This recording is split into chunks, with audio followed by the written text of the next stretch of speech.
Corona का समय तो याद ही होगा, उस समय को कौन भूल सकता है। बेहद समय बहुत ख़राब था जब कई लोगों की जान चली गई थी और ये बीमारी कोरोना की चीन से आई थी, इस बात की भी खबरें सामने आ रही थी। लेकिन अब इस बीच बड़ी दुख भरी खबर ये भी है कि चीन से एक और ऐसी ही रहस्यमयी बीमारी ने फिर से जन्म लिया है और वो बीमारी है निमोनिया। हालांकि अभी इस बात की पुष्टि नहीं की गई है कि वो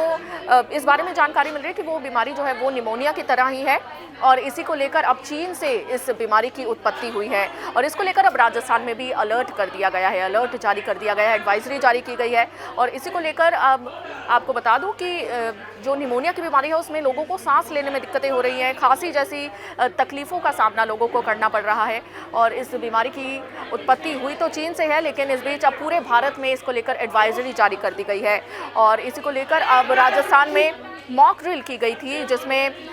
बचाव के लिए तमाम तरह के बताए गए थे किस तरह से बचाव किया जाए और किस तरह से दवाइयों की पूरा स्टॉक जो है वो इकट्ठा कर लिया गया है। ऑक्सीजन सिलेंडर्स भी इकट्ठे कर लिए गए हैं क्योंकि कोरोना का काल तो देखा ही था कि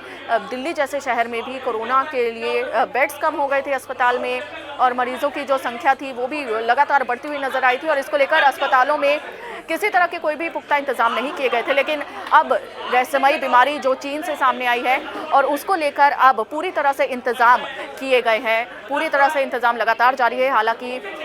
दुआ तो यही करेंगे कि इस बीमारी का कोई भी असर देखने को ना मिले और इस बीमारी के चलते किसी की जनहानि ना हो।